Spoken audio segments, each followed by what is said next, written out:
Par sa faute, plusieurs de ses fidèles sont tués par balle. Regardons ensemble cette vidéo.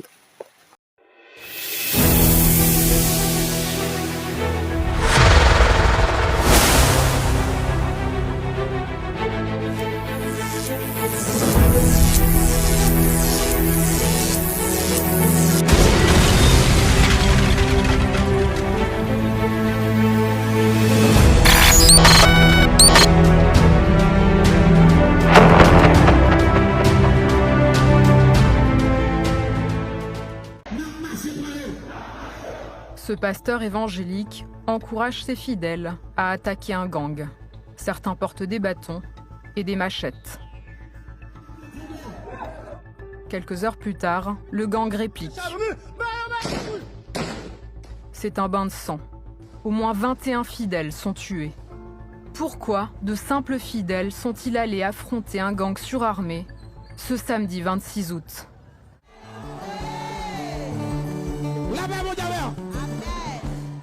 Bataille nous va faire, est-ce qu'on veut conquérir une deuxième révolution, une deuxième indépendance?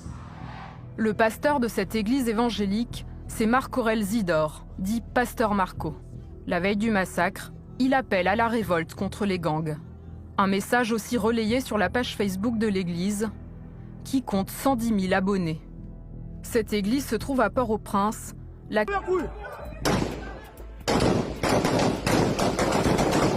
Aucun bilan des victimes n'a été diffusé, ni par les autorités, ni par l'église.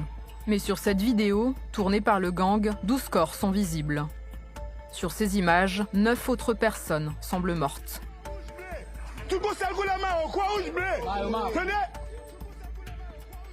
Au moins 21 personnes ont donc été tuées. Mais le bilan pourrait être plus lourd. Plusieurs fidèles sont portés disparus depuis le 26 août. Le lendemain du massacre, le gang des talibans tente de faire bonne figure.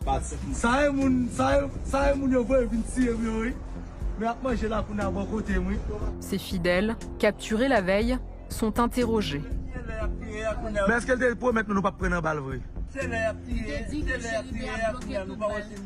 Ils sont finalement relâchés.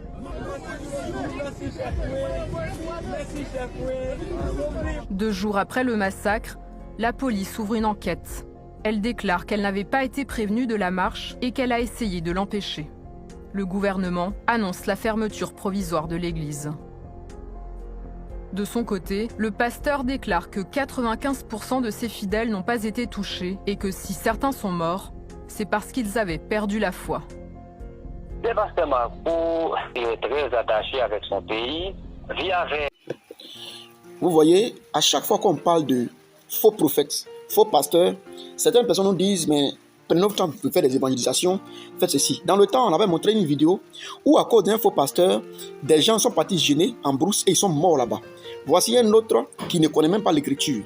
Mais malheureusement, c'est ceux qui ne connaissent pas l'écriture qui ont des fidèles même aujourd'hui. C'est eux-mêmes qui traînent beaucoup de personnes aujourd'hui. On n'a pas besoin d'être purement chrétien pour savoir que ce que le pasteur a dit à ses disciples-là, c'est une bêtise. La Bible dit quoi? En réalité, quand on prend le livre d'Éphésiens chapitre 6, à partir du verset, Éphésiens chapitre 6, à partir du verset 12, l'écriture dit clairement que nous n'avons pas à combattre contre la chair et le sang. L'écriture dit que nous n'avons pas à combattre contre la chair et le sang. C'est pourquoi les apôtres n'ont jamais combattu quelqu'un. Quand Pierre était ignorant, il pensait que le combat était fait par l'épée, aller tuer quelqu'un. Jésus a mis à sa place. Il dit celui qui tuera par l'épée mourra par l'épée. Vous comprenez? Et quand il envoyait ses disciples dans Matthieu chapitre 10, à partir du verset 8, il n'avait pas donné l'épée. D'abord, il a dit de ne pas prendre l'épée ni un bâton. Parce que quand Dieu envoie quelqu'un sur le terrain de combat, nos combats, c'est par la parole. Nous, on combat par la parole. On ne combat pas par soit l'épée ou bien par quoi que ce soit. Et c'est par la parole que nous combattons. Mais par la parole, nous ne combattons pas quelqu'un qui a des chairs. Parce que Jésus appelé le Christ, quand il arrivait toujours devant des gens possédés, il menaçait l'esprit. Mais ce monsieur dans la vidéo dit, on va aller se libérer. Et que cette guerre-là, c'est une guerre d'indépendance. Depuis quand un pasteur est politicien? Depuis quand un prophète est politicien? Un homme de Dieu, il doit venir faire la politique. Depuis quand? Vous voyez?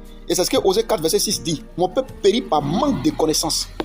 Et il y a plusieurs personnes qui laissent leur vie dans cette histoire. Plusieurs personnes, les femmes, les enfants, les jeunes. Il y a des gens qui ne lisent plus l'écriture. Si mon pasteur a dit quelque chose, il doit faire. C'est ce que nous voyons dans cette vidéo. Le pasteur a dit, on va là-bas au nom de Jésus aller combattre. Et ils sont partis devant des brigands armés avec le coup de pierre. Dans quel verset? Mais quand on voit cette vidéo, on voit que ces personnes sont hypnotisées.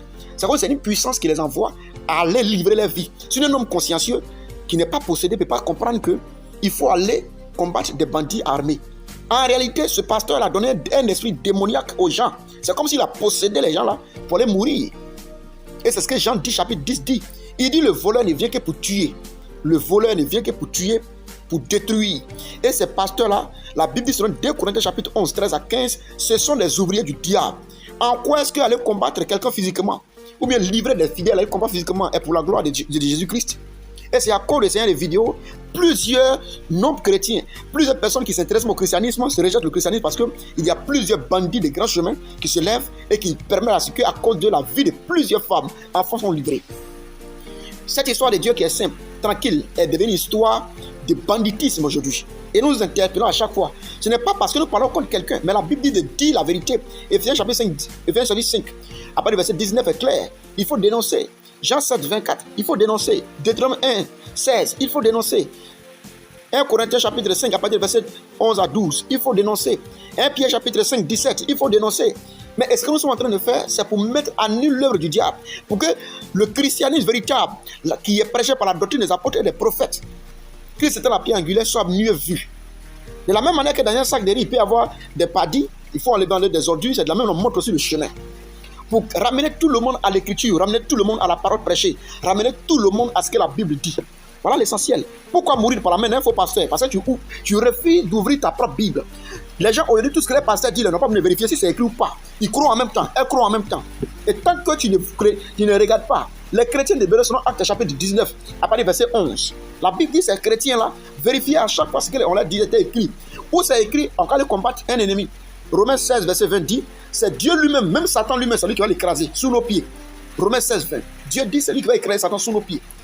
C'est écrit où on va prendre bâton. Et on voit dans certaines vidéos, certains chrétiens ont dit qu'ils prennent des bâtons, des machins qui disent Satan était libre. C'est peine perdue, c'est le mensonge. Ouvrez un peu les yeux. Ouvrez un peu les yeux pour savoir que le mal est là. Le mal est là. Et c'est le mal là qu'on investe. Pour que ceux qui sont consciencieux, ceux qui aiment le Seigneur Jésus, reviennent à sa parole véritable. Pourquoi les jeunes hommes vont mourir? Pourquoi? Pour ne rien du tout, à cause de quoi? D'un bandit qui a laissé la Bible, d'un bandit qui s'est levé, qui a laissé la Bible, pour pouvoir venir sur la Bible, dire n'importe quoi. Ouvrez un peu les yeux. On va s'arrêter là pour aujourd'hui. Que notre Dieu soit avec vous.